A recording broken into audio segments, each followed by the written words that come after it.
Thank you for joining us for another episode of Baker Hosts Ad Nauseam, a podcast series focusing on new and trending advertising issues with an emphasis on the FTC and the NAD. I'm Leah Brave and you're listening to Baker Hosts. We are once again joined by Amy Mudge and Daniel Kaufman, two partners in Baker Hostetler's advertising, marketing, and digital media team. Together, they have decades of advertising experience and approach advertising issues from multiple perspectives. And today, Amy and Daniel are joined by Nichole Sterling, a partner in Baker Hostetler's New York office who specializes in compliance, data governance, and AI. And on today's episode of Ad Nauseam, which is the first of a two-part series, Amy, Daniel, and Nichole talk about AI and why it's such a broad, pressing concern.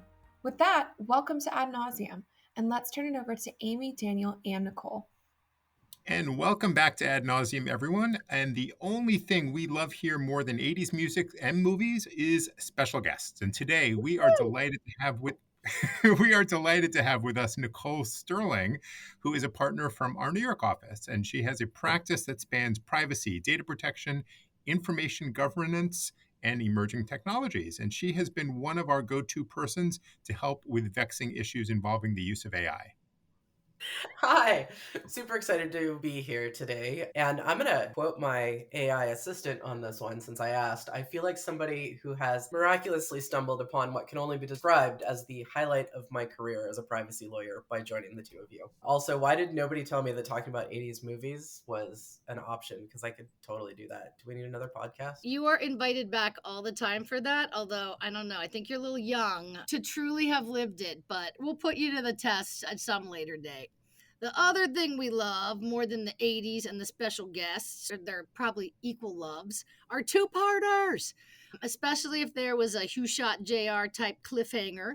And today, Nichole is going to help us wrap our arms around everything we're hearing about AI and why it's so important. We're going to talk about common uses we're seeing for AI, many of which are of deep concern to advertisers.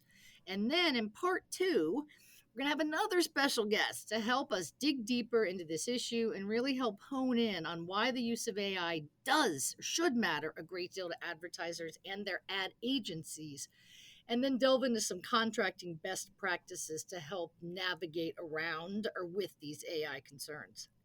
So since we are talking AI, I wanted to kick us off by thinking about movies and TV shows that represent advanced technologies. So over the years, we have seen so many really cool, fascinating depictions of how technology can impact us all, for the good, for the bad, for the ambivalent. So the question for today, favorite or best movie or show that portrays future states of technology? And I'm going to start with Nichole. All right, so this one was difficult for me because I have to admit that I'm a big fan of Wile E. Coyote and the acting products, but I did not go there because they're not exactly future technology. So instead, I'm going to go with the Jetsons today, and I'm going to talk about all of the video calls, smartwatches, flat screen TVs, 3D printers. They could print 3D food in the Jetsons. I mean, come on. Personal assistants, voice assistants. The only thing I really want yet is Rosie, though. I really need a Rosie robot in my house. Amen. Any day now. Yeah, we all need a Rosie. That was awesome. Okay, this was just another opportunity for Daniel to geek out. And I think he found a kindred sister in you to talk about this sci-fi nonsense. When we had Randy Shaheen on, I could not get these two geeks to shut up. I think he thought you were going to go high and you went beautifully low. I love the Jetsons. I have nothing. I don't really like sci-fi stuff. I love Terminator just because that's a love story. I was thinking actually this is the opposite. I was going to go Back to the Future. I guess they went backwards instead of forwards, but I'm throwing it out there. So I got to go with Minority Report. I always thought it was an amazing movie, and the way it showed how technology was being used even for advertising purposes. There's some great scenes in there that are really sort of future state predictions, the law, but all premised on sort of technology and the use of algorithms at the end of the day. So really good movie. But actually, probably that movie is the most apt for today's discussion. I still remember the one where they're walking around somewhere, an airport or whatever, and being given ads personalized to each person walking by, and remember thinking that's so cool and that's so freakish, but we're kind of here. All right, so We're really going to kick this off. We're really glad to have you here, Nichole. I have to say, we go to a lot of conferences, and for this past year, every conference has dozens of panels with at least AI in the title. It's brought up in every panel discussion.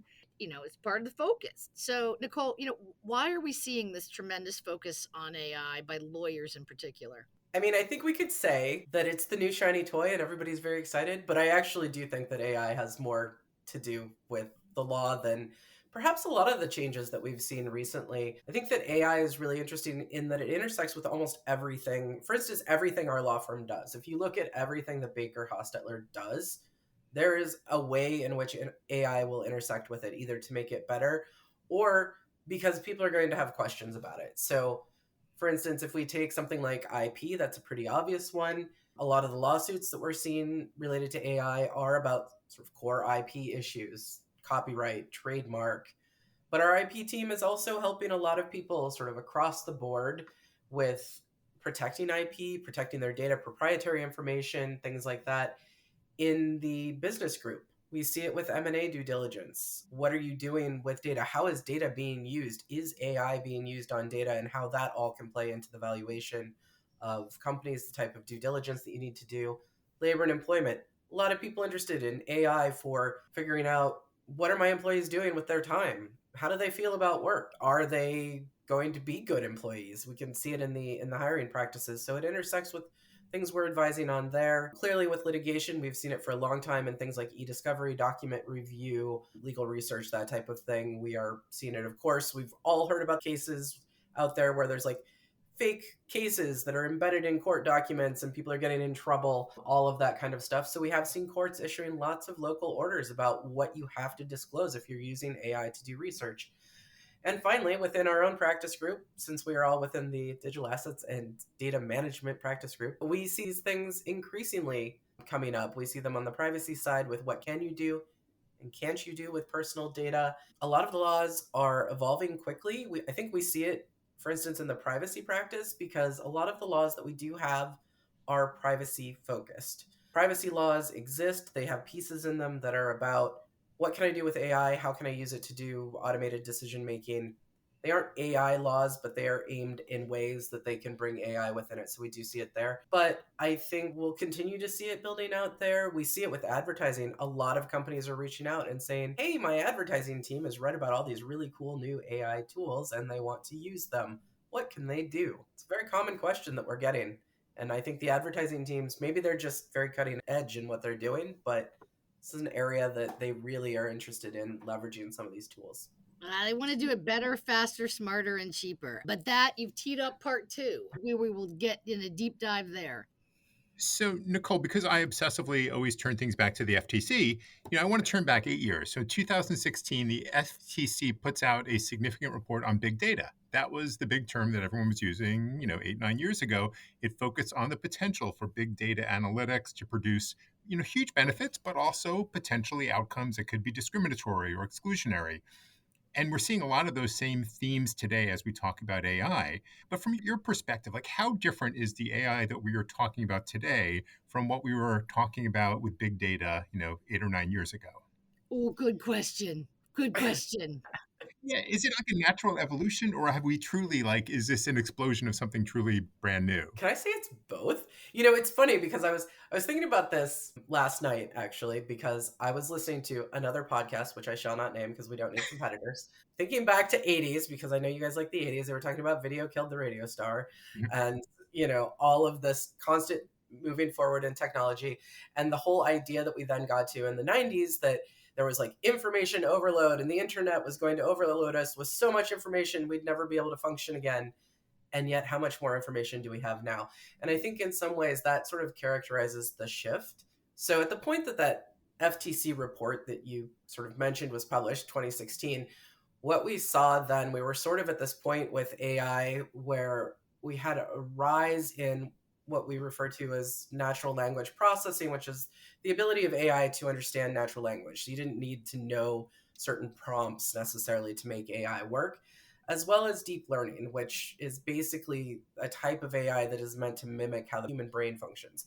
So it was kind of this moment when we were getting this breakthrough in sort of human-like AI, I guess, if we want to think of it that way. Both of them require very large data sets, and this is something where we get to that big data point, and that has continued to kind of expand, I think, over the course of the last decade. All of that movement we saw, though, around 2016 is really necessary for what we have now with generative AI. The really important thing to know is that most of us have been using AI for a really long time. For instance, in your sort of field, making customer recommendations or personalized marketing, profile building. And when we're profiling people and building those profiles, those have all relied on types of AI for a really long time. I think that we were already seeing those when that FTC report came out. But a lot of it was happening in the background. It wasn't as in our face. Like right now, people got very excited around this generative AI stuff. It's like a publicly available tool. Everybody can use it.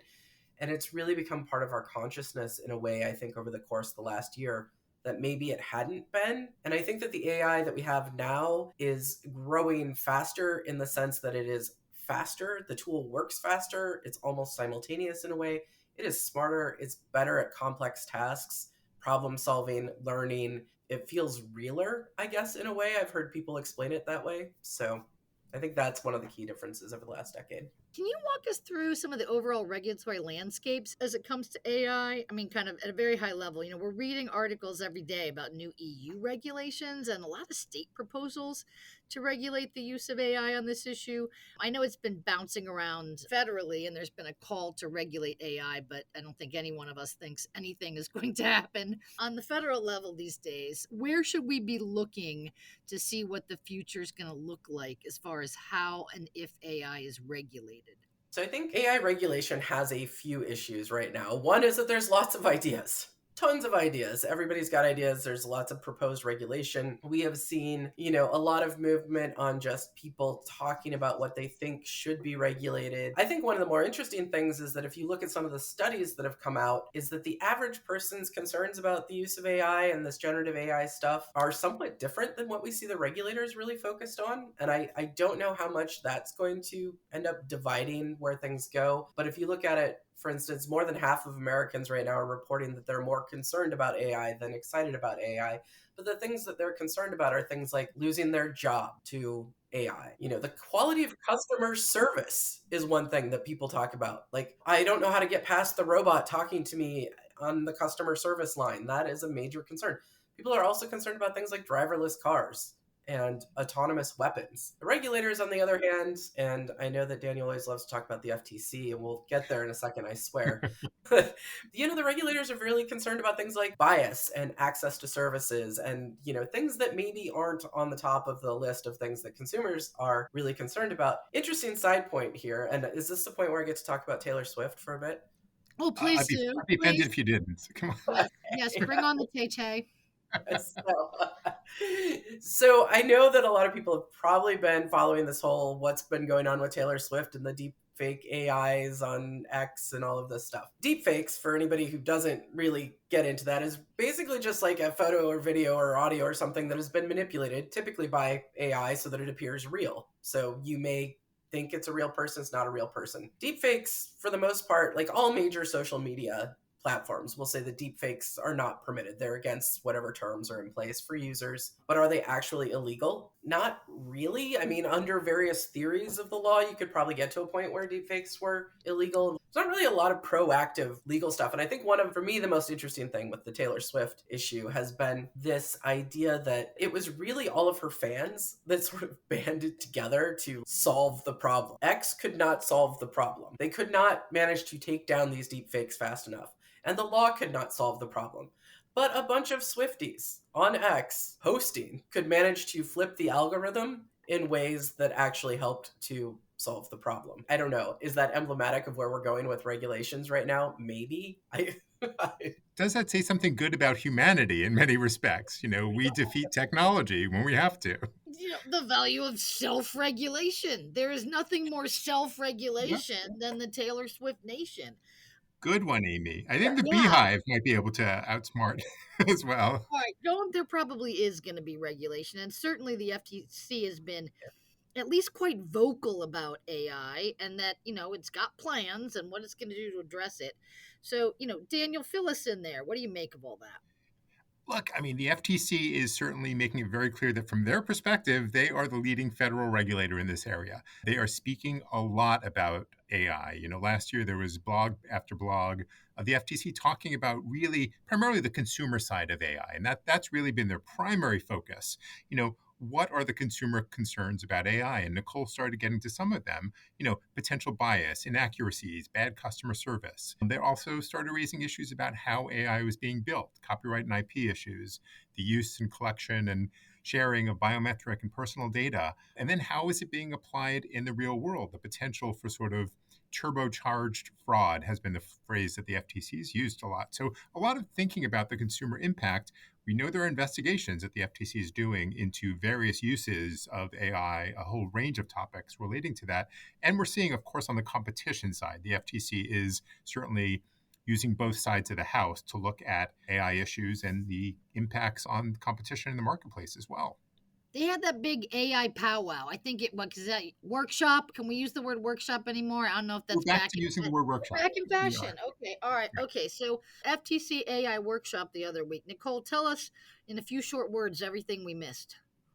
I mean, they pretty much talked about what Daniel just mentioned. There were 3 panels, one on this whole competition issue. It was, of course, I'm sure well timed that they came out with their investigation into a number of AI companies for competition issues just prior to the workshop that they had. So that is one space. They're very interested in chip developers, cloud service providers, and how that's going to impact innovation in the AI space and also consumers. The deceptive, ambiguous marketing piece that they're always liking to talk about in the context of everything really crosses over into AI. There seems to be some focus there around consumer trust, transparency, and also the use of terms like what is privacy in the AI space and what is safety? Can you advertise yourself as a safe AI product? And then the third one really looked at the copyright law issues, but also privacy law and where AI should be regulated. Can copyright do enough? Is it privacy law that needs to step in to protect people? What's going to be effective in that space? I will say the EU AI Act is close to finalized, and we are expecting that. And I think that one will be a very interesting law in that it may then influence a lot of other laws, similar to what we've seen with stuff like the General Data Protection Regulation out of the EU, which has been a sort of driver for a lot of movement elsewhere. So we could see quite a bit of regulation that kind of follows on from that effect as well. Well, the FTC has brought at least a few lawsuits. The most recent one against Rite Aid seemed to touch upon a lot of these issues, involved the technology that consumers didn't really necessarily know they were using, but it had an impact or allegedly caused some harm, particularly pronounced impact on people of color. So, what do you think are aspects of AI use that we will more likely see in FTC investigations? I'm like, let's see. I'm going to get out my crystal ball and guess what the FTC is going to be up to. I think in terms of risk, it's interesting with AI because you have kind of these legal and regulatory risks, the things that the FTC is signaling its interest in. I do think it's very interested in things like the Rite Aid case dealt with biometric data, children's data, like there are sensitive types of data and sensitive populations that the FTC is very interested in. They also seem to be very interested in just a general transparency in the sense that you're telling people what is happening because they might not understand the technology. That I think can be a problem that the FTC is interested in. But alongside that, there's a lot of reputational risk, I think, with AI that even if we don't get to a point where we have a regulation or a law, even just having the FTC or some other regulator or bad press out there on whatever you're doing with AI that may seem less than transparent, maybe a little underhanded, maybe a misrepresentation in a way. All of that can be quite a big risk to certain companies as well, even if it doesn't lead to a fine or, some sort of an order. So, Nichole, I know one of the big issues, and we've touched on this, is the FTC concern about the use of AI to really hyper-target customers. Now, obviously, advertisers are super jonesed about this, right? The smarter you can get about talking directly to the right people. You'd mentioned the word profiling, which sounds like, creating individual user profiles. We all know that, the act of profiling can be quite nefarious in some ways. Are you concerned about the ability of AI to really cause harm to some different subgroups? And is there any way that responsible marketers should be thinking about how to address these concerns? I mean, in an ideal world, I think a lot of people like ads that are relevant to them. I think what they don't like is not understanding how they're getting them. And I know this is something that gets talked about a lot. I hear it from my friends. I was talking to somebody about a product, and then the next day, it's all that I saw were ads for this product. The shoes that follow you around the internet. Yep. Exactly.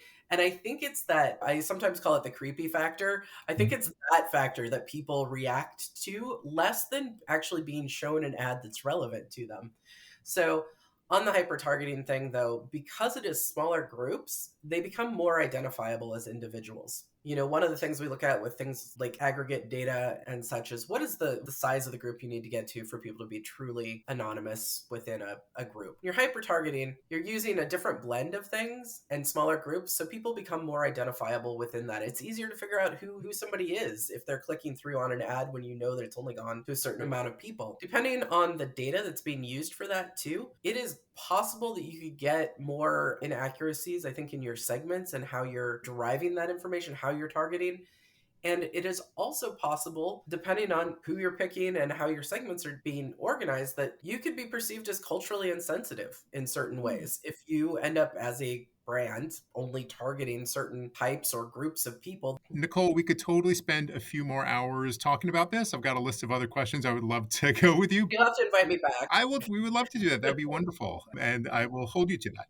So one thing I always want to do with our audience here is leave them with some practical tips and advice on the issues that we talked about. And actually, Amy's the one that forces me every time. She's like, Daniel, we need practical tips and advice. So I was hoping you could provide those here and give us your top list of things that companies should be considering and avoiding as they increasingly use AI more broadly. The first one is just to know what you're doing with AI. Like, what is your goal with the AI that you are using? A lot of the companies that we deal with, they are not out developing AI. They are using vendors providing the AI. What are you doing with it? Why? And how does it work? Can you explain how it works to somebody else? Because then you're on the way to transparency, and really transparency is going to be key. You need to make sure that your employees know what's happening, clients, customers, people that are interacting with the AI, they really need to understand that you are using AI, that they are interacting with an AI tool if that's the case.